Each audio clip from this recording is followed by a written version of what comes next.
I've never been the fastest runner, but there's something magical when you break your own personal records. There's a thrill you feel when you accomplish things that you never thought you could before. Last year, I whittled down my 10k run time to under 52 minutes. I took my time to celebrate my achievement because I believe every achievement should be celebrated no matter how big or small, and now I'm back and ready to be faster. To achieve this, I'm simply going to follow the same protocols that I did last year. Spoiler alert, despite all the setbacks that I had last year, I still managed to get faster. Here's how I did it. Hey people! I've been riddled with injuries. I'm sure you're sick of me saying this. I haven't been running that much because of all my ankle injuries. Now I have lots of upper body injuries, all down my right shoulder, rotator cuff, my neck, blah. I want to have the mentality that if I can't do something, focus on what I can do. One of the good things is my ankle has been getting a little bit better, so I have been going on runs. And during the Christmas period, where I couldn't do my normal sort of calisthenics workout and weight train, I decided on Christmas Day that I was going to beat my 10 kilometer run. I'm aiming to get my 10 kilometers speed below, I think before Christmas my PB was like some 54 minutes something, I'll put it up. And recently I think it was January 1st, it was the first day of January 2023. I managed to beat that speed and get it 1 second below 54 minutes, which was, a really nice surprise because I did go out there with the expectation that I wanted to do a long run, but I wasn't expecting to beat my personal best. So yeah, that was really fun. Look how red I am. I always cough a little after my runs.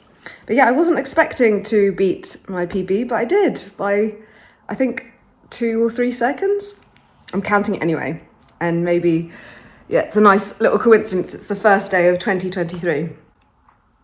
Try and clip back my baby hairs, but they go mental. I'm just covered in sweat now. It was a nice surprise because I don't tend to check the Nike running app tracker while I'm running. I just press start and I keep going, and I really dislike. I never stop. If you know there's a car or anything coming towards me, then I just run around it. So I like to sort of, as soon as I close my front door, I set off on the run and I don't stop until I get back to my front door. That sets a really good kind of level for me to try and beat for the rest of the year. I've only been on this self-made program since Christmas Day. What I found has worked best for me is 10 kilometers. So that's the distance where I want to aim to break my personal best in terms of speed. For a shorter run where I run as fast as I can, and then for a longer run where I do the first 10 kilometers at a fast pace for myself, but a pace that I can maintain for the 10 kilometers and then jog the last few kilometers back. So that's 3 runs a week. So one short run, so anything below the 10 kilometers, 1 10 kilometer run, and then one longer run, so 10 plus 3-4 kilometers. That's what I found has worked best for me. I've only been doing this for about 3 weeks. This will be my 4th week. And I've already broken my personal record, but I think I can do a little bit better. So I'm going to try and give myself the best opportunity that I can by going to a track where I'm not going to be being anyone's way, and just sort of aim to break that, and let's see what I can do. I don't know why I'm feeling nervous. I think because I've chosen today and I've just taken the time to come to an actual place of the track, maybe I won't reach my personal best, but we'll see.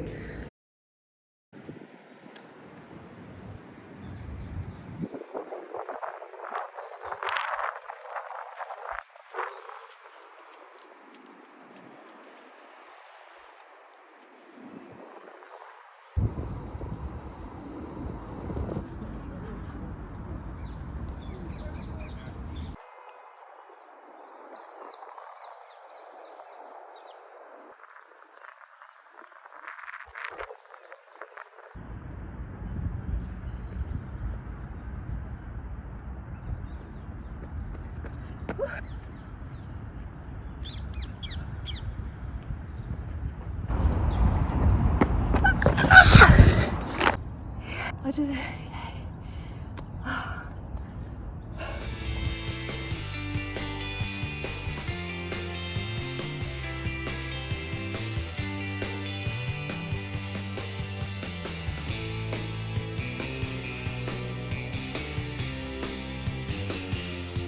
I even I got it under 52 minutes.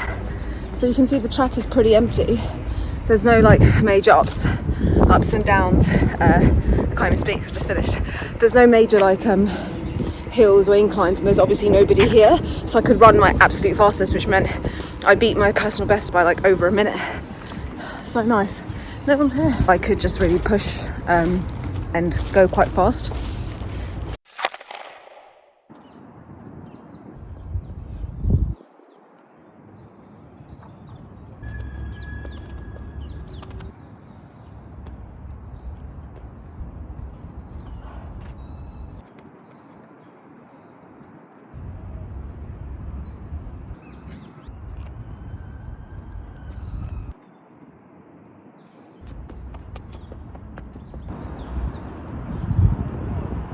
I'm wearing a ski coat and shorts.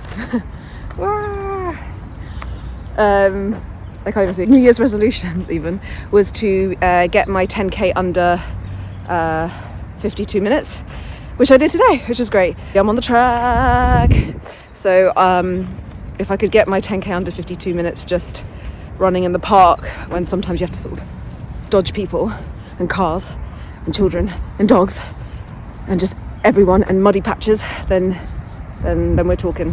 Still, it's not gonna take away my win. I did it, and I'm proud. Bye bye. I was over the moon. So in 2024, I hope I can replicate this again. There's a few things that I wanted to share with you guys, and for myself actually, if I look back at my own video in the future. Things like step-ups onto an elevated surface, like a chair or a block or anything that you can find at the gym or at your house. You can do this by simply stepping up on the surface, and then you can make it harder by stepping up, holding some weights, or prolonging the time for you to step back down onto the floor. Doing different variations of pistol squats.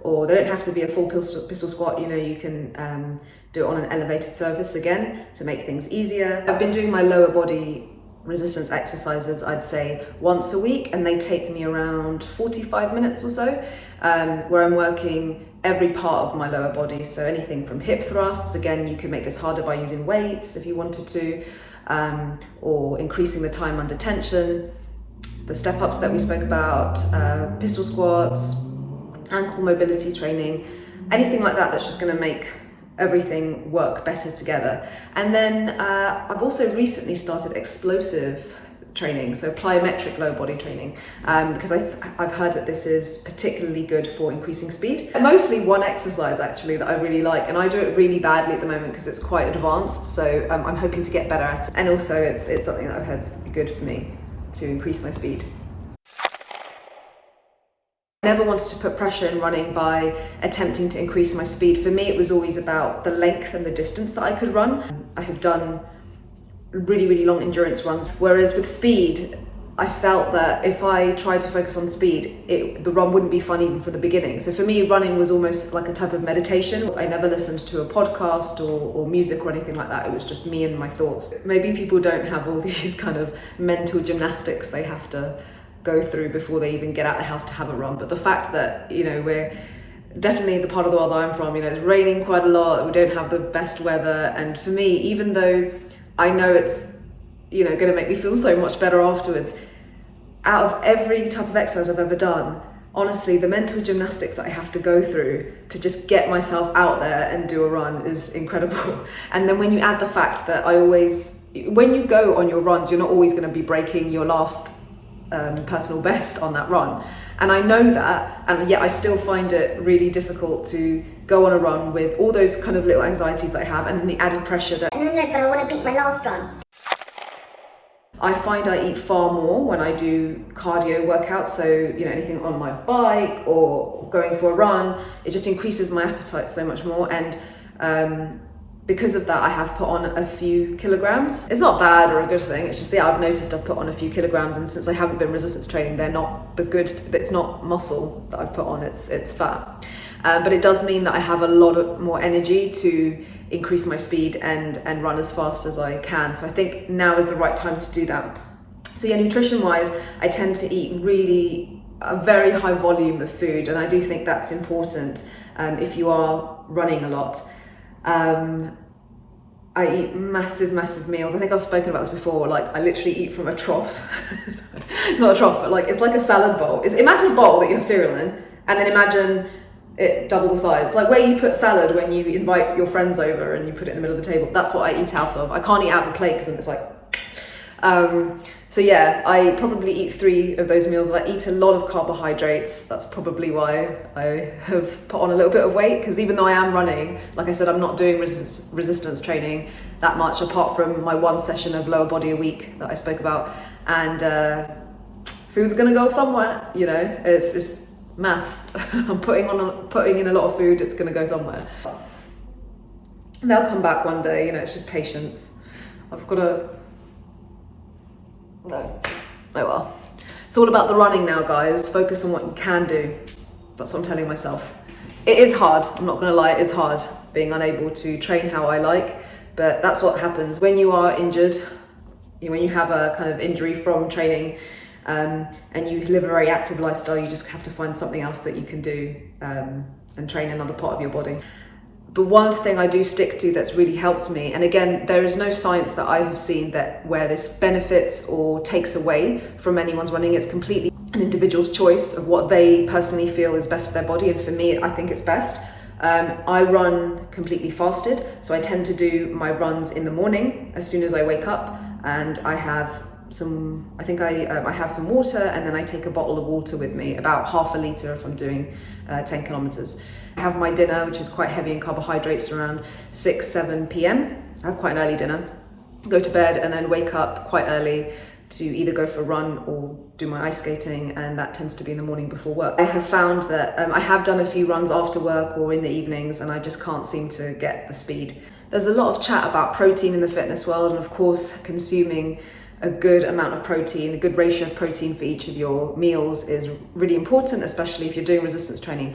But I really feel, again, this is personal, there's no science behind it, but I really feel a good amount of carbs. Like, we're talking like, you know, I'll show you what we're talking about, why I eat out of a bowl. A good amount of rice, bread, cereal. I mean, I finish a whole packet of 1 kilogram box of cornflakes in 3 days. It's a joke. Or porridge oats as well, that's supposed to make you full. I eat like 3 bowls of porridge a day, and it just doesn't hit the sides, and I don't know why. But I have a hunch that it's to do with the cardio that I do. But actually, I'm always hungry. Actually, so I don't know. So let me know in the comments, or reach out to me if you're also trying to break your 10 kilometer personal best. Good luck, and I hope it goes well. Please like and subscribe if you have enjoyed this video. See you later.